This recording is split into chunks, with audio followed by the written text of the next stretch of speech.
নমস্কার, আমি প্রাপ্তি ফ্রম শাড়িকুঞ্জ। আজকে তোমাদের একটি কালেকশান দেখাবো, খুবই রিজনেবল প্রাইসের মধ্যে পেয়ে যাবে। তো আমি দেখিয়ে দিচ্ছি। এই যাচ্ছে শাড়িটা, মাশরু সিল্কের মধ্যে যাচ্ছে। পুরোটা শাড়ির মধ্যে কিন্তু এই ডিজাইনটা পেয়ে যাচ্ছ অল ওভার বডিতে। আর এই থাকছে হচ্ছে আঁচল, পুরোটা গোল্ডেন জরির মধ্যে ওয়ার্ক পাবে। খুবই মিষ্টি একটা রেড কালার। এই থাকছে হচ্ছে শাড়ির পাড়।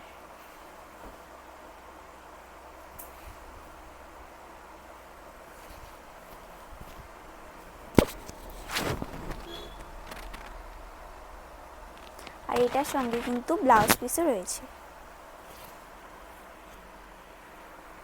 এই থাক